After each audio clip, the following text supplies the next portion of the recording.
Om Namo Venkatesaya. Welcome back to my channel Tirupati. ముందుగా మీ అందరికీ కూడా నమస్కారాలండి. ఈరోజు తిరుమల అప్డేట్స్కి స్వాగతము.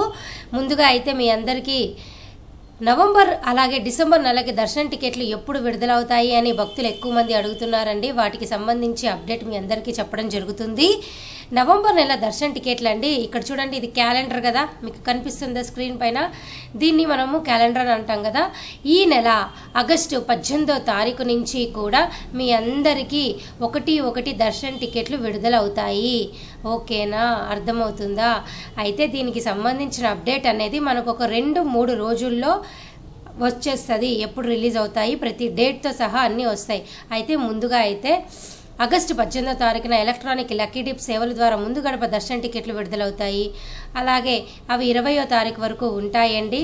ఆ తర్వాత తేదీలో 1 అంటే డైరెక్ట్ కళ్యాణం టికెట్లు, అలాగే 500 రూపాయల దర్శనం టికెట్లు, వయోవృద్ధులు వికలాంగుల దర్శన టికెట్, అంగ ప్రదక్షిణ టోకెన్లు, 300 రూపాయల దర్శన టికెట్, శ్రీవాణి ట్రస్ట్ డొనేషన్, ఇవన్నీ కూడా అప్డేట్లు మీకు ఒకటి వస్తాయి. సో రెడీగా ఉండండి. నవంబర్ నెల టికెట్లు అనేది ఈ నెల ఆగస్టు 18 నుంచి విడుదలవుతాయి అన్నమాట. అలాగేనండి, మీ అందరికీ కూడా డిసెంబర్ నెలకి సంబంధించిన దర్శన టికెట్లు ఎప్పుడో అని అడుగుతున్నారు. అవి మీకు ఇక్కడ సెప్టెంబర్లో విడుదలవుతాయి. సెప్టెంబర్ 18వ తారీఖు నుంచి విడుదలవుతాయి. అర్థమవుతుందా? సో ఇప్పుడు నుంచే మీరు కంగారు పడొద్దు. డిసెంబర్ వాళ్ళు నెక్స్ట్ మంత్ సెప్టెంబర్ నుంచి మీరు రెడీగా ఉండండి.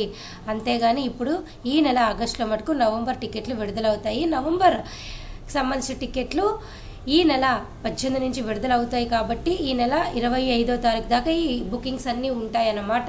ఓకేనా? ఇక చాలామంది నన్ను అడుగుతున్నారు కదా, శ్రీవారి సేవ సెప్టెంబర్ నెల అడిషనల్ కోటా ఎప్పుడు విడుదలవుతుంది అని. అంటే నవనీత సేవ, పరకామణి సేవ, అలాగే ఇతర జనరల్ శ్రీవారి సేవ, ఇవన్నీ కూడా మేము సెప్టెంబర్కి అడిషనల్ కోటా కావాలి మాకు అని అంటున్నారు. సో ఈ అడిషనల్ కోటాకు సంబంధించి మనకి ఇంకా రైట్ నౌ అప్డేట్ అయితే ఏమీ లేదు. రాగానే మీకు మరలా నేను చెప్పడం జరుగుతుందన్నమాట. సో అది ముఖ్యమైన విషయము. ఇక మరొక ముఖ్యమైన విషయం ఏమిటి అంటేనండి, చూసారా నిన్నటి రోజు 79,313 మంది స్వామివారిని దర్శనం చేసుకున్నారు. అలాగే 39,344 మంది తలనీలాలు ఇచ్చారనమాట. సో ప్రస్తుతం అయితే క్యూ లైన్ అయితే చాలా పెద్దగానే ఉంది. రైట్ నౌ అయితే 80 GH వరకు కూడా తిరుమల కొండపైన క్యూ లైన్ అయితే పొడిగించబడింది. ఈరోజు ఆదివారం కావడం వల్ల భక్తుల రద్దీ ఎక్కువగానే ఉంది. దాదాపు 90,000 మంది దాకా దర్శనం చేసుకునే అవకాశం అయితే ఈరోజు ఉన్నది. సో టికెట్ ఉన్నా లేకపోయినా ఈరోజు దాదాపు 3 నుంచి 4 గంటలు తప్పకుండా క్యూ లైన్లో టికెట్ ఉన్నవారైతే 4-5 గంటలు ఈజీగా నించుంటారు. లేని వాళ్ళైతే 10 గంటలైనా నించోవాల్సిందేనండి. ఇంకెటువంటి అవకాశం అయితే మీకు ఏమీ లేదు. దయచేసి ఈ విషయం మీరు అందరూ కూడా తెలుసుకోవాలి. ఇక మరొక ముఖ్యమైన విషయం ఏమిటి అంటేనండి, నేను మీకు చూపిస్తున్నాను చూడండి. భక్తులు అడిగిన కొన్ని ప్రశ్నలకు నేను సమాధానం చెప్తా. వీటిలోనే మీకు చాలా మటుకు అన్నీ హెల్ప్ అవుతాయి అన్నమాట. సో మణికంఠ గారు అడిగారు, SSD టోకెన్స్తో దర్శనానికి వెళ్ళే వాళ్ళు పంచలు తీసుకుని వెళ్ళాలా అక్క అని అన్నారు. అవసరం లేదండి. సర్వదర్శన్ టోకెన్ల వాళ్ళు నార్మల్ డ్రెస్ వేసుకొని కూడా వెళ్ళవచ్చు. ట్రెడిషనల్గా వెళ్ళాలని రూల్ ఏం లేదు. అన్నన్ని గంటలు మీరు క్యూ లైన్లో నించుంటే మీకు కంఫర్టబుల్గా అనిపించే డ్రెస్ వేసుకోండి. అంతేగాని మరీ టైట్ బట్టలు వేసుకోకూడదు, నార్మల్గా వేసుకోండి. 300 రూపాయలు సేవా టికెట్లు వాళ్ళకి మటుకు పంచలు అవైతే వేసుకోవచ్చు. ఓకేనా? ఇంకోటి వెంకట వరుణ్ గారు అడిగారు, మేడం డిసెంబర్వి ఎప్పుడు వస్తాయి అని. ఇప్పుడే చెప్పాను కదండి, సెప్టెంబర్ 18 నుంచి విడుదలవుతాయి అన్నమాట. అలాగే వేణురెడ్డి గారు అడిగారు, శ్రీవారి మెట్ల దగ్గర దర్శన టికెట్లు ఇస్తున్నారా? ప్రతిరోజు అండి శ్రీవారి నడక మార్గం వారికి ఉదయము నేను చెప్తున్నా కదండి 5:30కి టోకెన్లు ఇవ్వడం స్టార్ట్ చేస్తారు. 9-10 గంటలకల్లా ఈ టోకెన్లు అయిపోతే ప్రతిరోజు కూడా 2,500 నుంచి 3,000 టోకెన్లు అయితే ఇవ్వడం జరుగుతుంది. అలిపిరి నడక మార్గంలో భక్తులకైతేనండి టోకెన్లు ఇవ్వటం లేదు. వారైతే భూదేవి కాంప్లెక్స్లో, అంటే అలిపిరి ఎంట్రన్స్లో భూదేవి కాంప్లెక్స్ ఉంది, అక్కడ సర్వదర్శనం టోకెన్లు తీసుకోండి. ఓకేనా? అలాగేనండి, శేఖర్ గారు అడిగారు, శ్రీవాణి దర్శనం ఉంటుందా అని అడిగారు. ఆయన అడిగిన ప్రశ్న ఏమిటి నాకు అర్థమైంది. సో నండి, శ్రీవాణి దర్శనం అనేది ఉంటుందండి. మీరు అడిగిన ప్రశ్నకైతే ఉంటుంది. ఎందుకు అంటేనండి, ఆన్లైన్లో ఎవరైనా కానీ శ్రీవాణి దర్శనం టికెట్ బుక్ చేసుకున్న వాళ్ళకి ఎప్పుడు కూడా రద్దు చేయరు. ఆఫ్లైన్లో ఎవరైతే తిరుమల కొండపైన ప్రస్తుతం ఉన్నటువంటి వైకుంఠం కాంప్లెక్స్ దగ్గర అయినా లేదా గోకులంలో ఈ 2 చోట్ల అయితే ఆఫ్లైన్ విధానం ద్వారా మీకు శ్రీవాణి ట్రస్ట్ డొనేషన్ టికెట్లు ఇస్తున్నారు. అవి కనుక ఇచ్చితే ఎప్పుడు కూడా దర్శనము క్యాన్సిల్ అవ్వదు. అలాగేనండి, బ్రేక్ దర్శనానికి సంబంధించి మీ అందరికీ మరొక ముఖ్యమైన విషయం చెప్తానండి. రేపు సోమవారం నుంచి యథావిధిగా అన్ని బ్రేక్ దర్శనాలు మీకు మరలా మొదలవుతున్నాయి. సో కేవలము శుక్రవారం, శనివారం, ఆదివారం మాత్రమే ఉండవు. అలాగే ఆంధ్ర ఎమ్మెల్యే, ఎంపీ, మినిస్టర్ లెటర్లు మాత్రమే తీసుకుంటారు. ఆంధ్ర వారి కాకుండా తెలంగాణ వారితో సహా ఇంకా ఎవరివి తీసుకోరు. కేవలం ఆంధ్ర వాళ్ళవి మాత్రమే రికమెండేషన్ లెటర్లు తీసుకుంటారు ముందు గడప దర్శనానికి. ఓకేనా.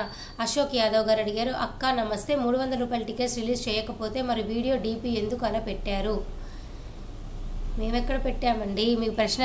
నేను ఇక్కడ ఏమని చెప్పాను? ఎక్స్ట్రా అదనపు 300 రూపీస్ టికెట్స్ ఎప్పుడు విడుదల క్వశ్చన్ మార్క్తో సహా పెట్టా. రిలీజ్ చేశారు అని నేను పెట్టలేదు. ఓకేనా, అర్థమవుతుందా? కేవలము అదనపు కోటా అని చెప్పి నేను పెట్టడం జరిగింది. సో భక్తులు ఎక్కువగా నన్ను అడుగుతూ ఉంటారు, అదనపు ఎక్స్ట్రా టికెట్లు ఏమైనా విడుదల చేస్తారా అని. ఓకేనా.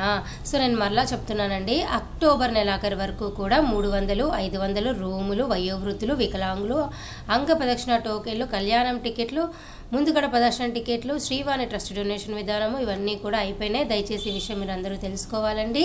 అలాగే ఉషా రాణి టనగారు అడిగారు, మేడం సర్వదర్శనం టికెట్స్ ఎన్ని గంటల నుండి ఇస్తున్నారు? మార్నింగ్ రైల్వే స్టేషన్ దగ్గర. ఓకే, 2 గంటలకే స్టార్ట్ చేస్తారండి. ప్రతిరోజు కూడా ఎర్లీ మార్నింగ్ 2 o'clock స్టార్ట్ చేయడం జరుగుతుందండి. ఎవరైనా కానీ దర్శన టికెట్ లేనివారు దయచేసి తిరుపతి వచ్చినప్పుడు రైల్వే స్టేషన్ ఎదురుగా విష్ణు నివాసంలో కానీ, బస్ స్టాండ్లో దిగితే ఎదురుగా శ్రీనివాసంలో అయినా, లేదా అలిపిరి నడక మార్గం దగ్గర ఎంట్రన్స్లో భూదేవి కాంప్లెక్స్లో, ఈ 3 చోట్ల కూడా సర్వదర్శన టోకెన్లు తెల్లవారుజామున 2 గంటలకే తీసుకోవచ్చండి. దయచేసి ఈ విషయం మీరు అందరూ తెలుసుకోవాలి. ఈ టోకెన్లు తీసుకున్న భక్తులు కేవలము 5 నుంచి 6 గంటల లోపలే దర్శనం చేసుకుంటారు. ఈ టోకెన్లు తీసుకున్న భక్తులకి ఇవి ఫ్రీ టోకెన్లు అన్నమాట. సర్వదర్శనం అనేది ఫ్రీ టోకెన్, డబ్బులు ఏం కట్టనవసరం లేదు. మీరు వీటిని ఫ్రీ టోకెన్లు అంటారు. డబ్బులు ఏమి ఇవ్వనవసరంలా, కేవలం మీ ఆధార్ కార్డు ఇస్తే చాలు, మీకు ఒక టోకెన్ ఇస్తారనమాట. ఈ టోకెన్ తీసుకున్న భక్తులైనా, మెట్ల మార్గంలో వచ్చే భక్తులైనా కూడా సేమ్ క్యూ లైన్లో దర్శనం చేసుకుంటారనమాట. అర్థమవుతుందా? ఇంకొకరు అడిగారు, లక్ష్మణ్ రెడ్డి గారు, సిఆర్డిఓ ఆఫీస్లో కళ్యాణం 1000 రూపీస్ టికెట్స్ ఇస్తున్నారా మేడం అని. ఓకే, ఆయన సిఆర్ఓ, మీరు తప్పు రాశారండి, సిఆర్ఓ. ఓకేనా, ఇస్తున్నారండి. ప్రతి వారు కూడా ఒకరోజు ముందుగానే తిరుమల కొండపైన సిఆర్ఓ ఆఫీస్ కనుక చేరుకున్నట్లయితే తప్పకుండా మీ యొక్క ఆధార్ కార్డుతో, రిజిస్టర్డ్ మొబైల్ నెంబర్తో మీరు లక్కీ డిప్ సేవల్లో పాల్గొన్నట్లయితే తప్పకుండా మీకు గనక ఆ లక్కీ డిప్ సెలెక్ట్ అయితే ఏ కళ్యాణమైనా, సుప్రభాతమైనా మీరు ఏదైతే ప్రయత్నం చేస్తారో ఆ వాటికి టికెట్లు ఇస్తారు. మీరు మీ మొబైల్ నుంచే ఒక లింక్ వస్తుంది, దాని నుంచి పే చేయొచ్చు. ఓకేనా. ఇంకొకరు సమంటా గారు అడిగారు, లక్కీ డిప్ ఎప్పుడండి అని అన్నారు. ఈ నెల 18వ తారీఖు నుంచి స్టార్ట్ చేస్తారండి, రెడీగా ఉండండి. ముందు గడప దర్శన టికెట్లు అనేవి ఈ నెల 18వ తారీఖు నుంచి 20వ తారీఖు వరకు మీరు వేయవచ్చు, రెడీగా ఉండండి. వెంకట్ గారు అడిగారు, శ్రీనివాసంలో offline accommodation available or not? Yes. దేనికి? విష్ణు నివాసంలో. శ్రీనివాసంలో ఇవ్వరు. ఓకేనా, కేవలం ఆన్లైనే. అదే విష్ణు నివాసంలో అనుకోండి, తిరుపతిలో మీకు ఉంది, ఆఫ్లైన్ విధానం ద్వారా ఉంది, ఆన్లైన్లో కూడా ఉంది. అలాగే మిథున్ రెడ్డి గారు అడిగారు, కాలినడకన వెళ్తే బెనిఫిట్స్ మేడం అన్నారు. కాలినడక వెళ్తే మీకు ఏం ప్రత్యేకమైన బెనిఫిట్ ఏమి ఉండదు. మీకు శ్రీవారి నడక మార్గం అయితే దర్శనం టికెట్ తీసుకోవచ్చు, ఒక లడ్డు ఫ్రీ ఉంటుంది, అంతే తప్ప స్పెసిఫిక్గా బెనిఫిట్ అయితే ఏమీ లేదు. దర్శనం టికెట్ ఉంటుంది కాబట్టి 5 గంటల లోపల దర్శనం చేసుకోవచ్చు. ఓకేనా. ఇంకొకటి పద్మ కుంపటి గారు అడిగారు, 2 years లోపు పిల్లలకి సుపదం నుండి ఎంట్రీ ఉంటుందా మేడం? ఆధార్ కార్డ్ 5 years లోపు పిల్లలకి కూడా ఖచ్చితంగా ఉండాలా? అవసరం లేదండి. 12 సంవత్సరాల లోపల పిల్లలకి ఆధార్ కార్డు ఉంటే మంచిది. మరీ 5 సంవత్సరాల పిల్లలంటే వాళ్ళు మీరేం ప్రూవ్ చేసుకోవాల్సిన అవసరం లేదు కదా, కనిపిస్తున్నారు కదా వాళ్ళు చిన్న పిల్లలని. ఆధార్ కార్డు అనేది కంపల్సరీ ఏం లేదు. అలాగే 2 years లోపల పిల్లలకైతే సుపదం నుంచి లేదు, 1 year లోపల పిల్లలకి మాత్రమే ఉన్నది. ఓకేనా. మీ అందరికీ ఈ ప్రశ్నలన్నీ ఎంతో కొంత సహాయపడ్డాయని నేను భావిస్తున్నాను.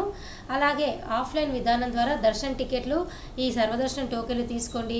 ఇక రాబోయే ఆగస్టు, సెప్టెంబర్, అక్టోబర్ నెలకు సంబంధించి రూములు లేని వాళ్ళు తిరుమల కొండపైకి వెళ్ళి సిఆర్ఓ ఆఫీస్లో రూములు ట్రై చేయండి. ఓకేనా. మీకు ఇంకా ఏమైనా డౌట్లు ఉంటే తప్పకుండా నన్ను అడగండి, నా వంతు ప్రయత్నంగా నేను సమాధానం చెప్తా. సరేనా. ఉండనా, సెలవు తీసుకుంటున్నా. ధన్యవాదాలు.